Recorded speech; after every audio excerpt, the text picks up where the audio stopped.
Marrying right and marrying well is more important than when you marry. And if you are feeling the pressure from your family asking you those questions, when are you getting married? Or maybe even you're asking yourself that question, like, when am I getting married? I'm tired of being a bridesmaid. I'm always going to weddings. When is it going to be my turn? If you've been experiencing any of this, then this video is for you. But before I get into it, welcome back to the Pearls and Pearls podcast. I'm your host, Peter Kay, and I really hope you're going to enjoy today's episode. If you're watching on YouTube, don't forget to subscribe and let me know in the comments videos that you would like to see. So for this Mr. Mrs. series, I will be talking about videos about relationships, dating, marriage. I'm also going to have different guests come on sharing their experiences as well. I've been married for almost 8 years, so I've been out of the dating scene for a very long time. And from what I hear, the market is looking black. The market is struggling. The market is not marketing. But I hope that today's episode you're going to be able to resonate with, enjoy, take something away, or maybe just take some solace in knowing that you are not the only one going through it. And I know for a fact, if you are someone who is constantly having to deal with the aunties, the uncles, your parents asking you, when are you getting married? Or even if you're at a stage in your life where a lot of your close friends are getting married, are starting their families, are moving into a new era of their life that maybe you can't connect with, or you feel a little bit behind and you're asking yourself, when is it going to be my turn? Especially if marriage is something that you do want for yourself, it can, of course, feel like you're behind. And all of those thoughts can create anxiety if you're not careful. What I really want to focus in today's video is about marrying right and marrying well. There are people that have gotten married, that have even been married for decades, for a very long time, but they have not married right and they have not married well. And as a consequence of that, they have struggled in their marriage. And I do think that marriage gets a bad rep. And in some cases, it's totally understandable why. There are a lot of women now that do not want to get married because of experiences that their moms have gone through, aunties have gone through, or even what you see your friends going through. And you think, why would I want to get married if that's what my experience is going to be? One thing that I really want to emphasize firstly is that your marriage is what you make it. Your marriage is not necessarily going to be the marriage your parents had. It doesn't have to be what your friends had, whether it's good or bad. Your marriage ultimately is going to be what you and your partner make it. And I know sometimes you see the horror stories, you see the story time, the Risa teasers, there's so many different videos coming out and you think, oh my gosh, that's what marriage is like. Not for me. But as someone who is happily married, I will definitely say to you that marriage is not easy, but it doesn't have to be hard. I'll repeat that. Marriage is not easy, but it doesn't have to be hard. Getting married is one of the best decisions I ever made in my 20s. And I say that because marriage has actually made my life better. My life on my own was good. I was still in my early 20s, still figuring out life. But marrying my husband, choosing him, was one of the best decisions I've made. Like I said, marriage is not easy, but it doesn't have to be hard. And I think ultimately it boils down to marrying right and marrying well. And that all centers on the person that you choose to marry. And I think, unfortunately, what happens so much, especially in let's talk about African households. I don't think this is as common in Caribbean households. For me, I'm Jamaican. I grew up in a Caribbean home, and I never really felt a sense of pressure to get married. It's not really, for me anyway, it wasn't common. Maybe it is in other people's families. But I see this a lot more in African households where there is a pressure to get married by a certain age. Once you've hit 30, if you're single, everyone's looking at you like you are the last person on the shelf. Nobody wants you. And everyone's wondering what's wrong with you. And if that's your experience, even going to those family events, weddings, kind of feel anxiety inducing because you're going to be asked, oh, when is it going to be your turn? When are you getting married? All of these questions. And as a result, there are a lot of women who are getting married out of desperation. They have married a man that they saw red flags up and down the coast, but still chose to marry that person because they didn't want to be alone. And it's just so sad. So many of us, we've said to ourselves, I don't want to have the experience my mom had, my aunties had. I want something different. But we end up making the same mistakes. We end up marrying the same men our moms married, our aunties married. And the cycle continues. Going back to how we're socialized, I think girls, we are often socialized to be wives, to be mothers. This is not always the case for young boys. I very rarely hear or see young men that are raised to be a husband, to be a family man. It's not, oh, remember when you get married, do this to your wife. Like, it's very different. The way that we socialize our girls is very much about being a mother, being a wife, being chosen.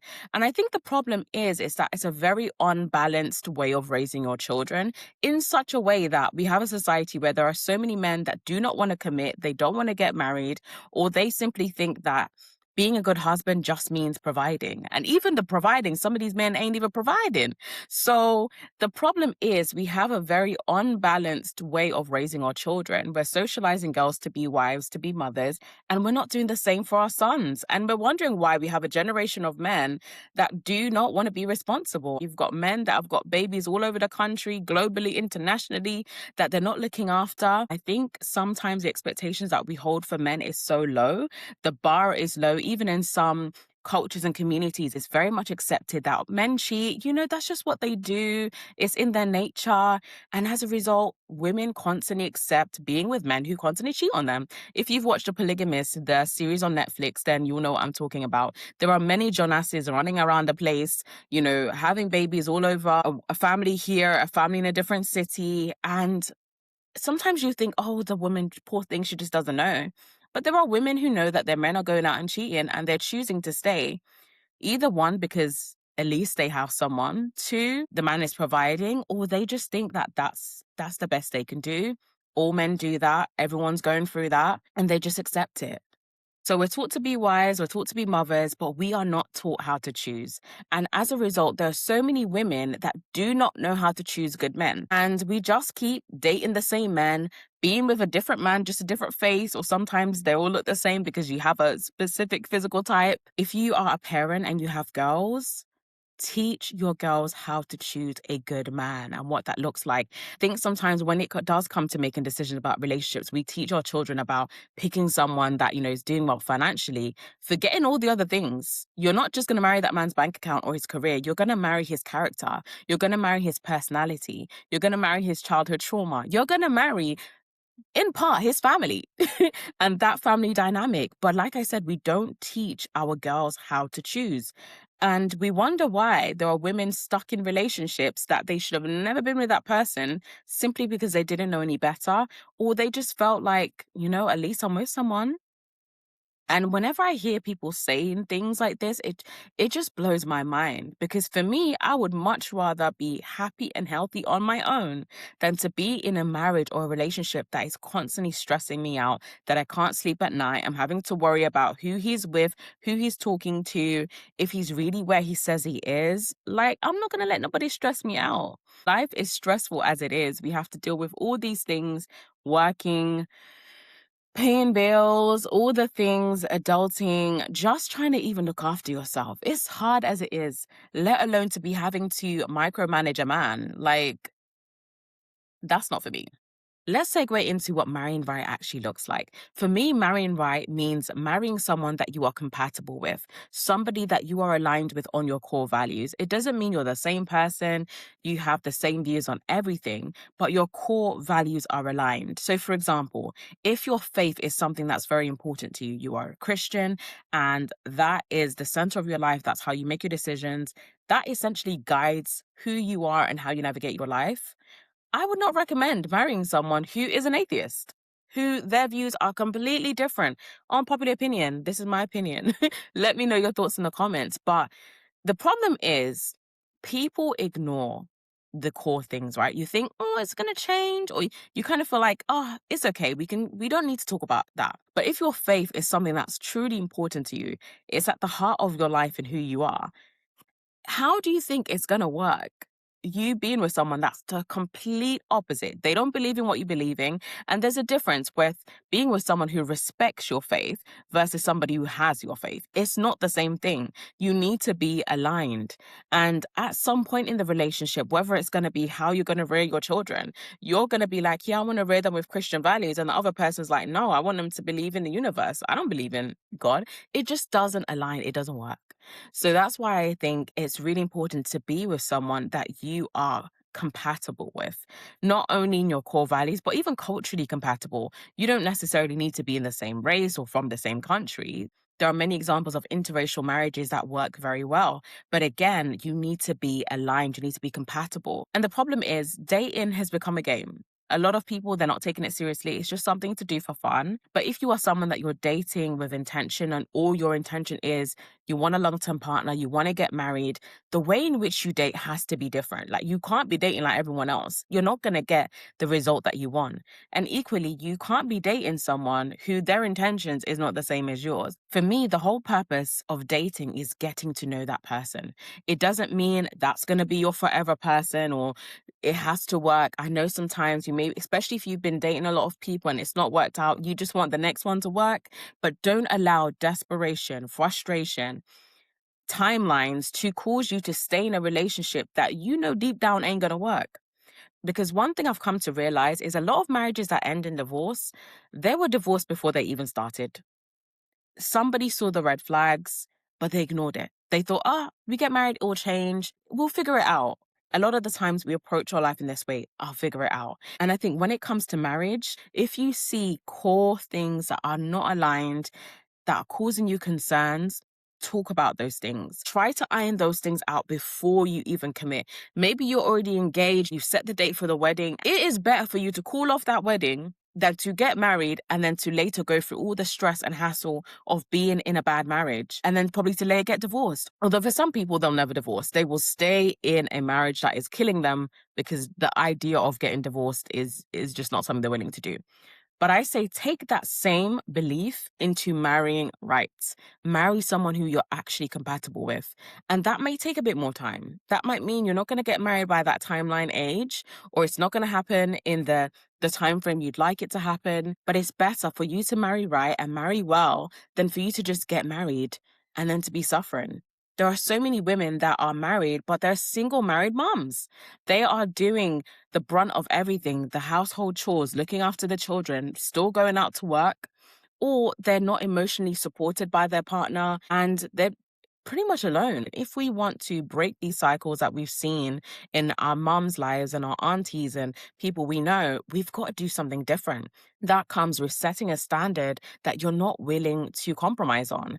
And I'm not saying, he needs to be 6'2", he needs to earn multiple six figures. I'm not talking about those things, but the core things actually being aligned. Marry a man who actually wants to be a husband.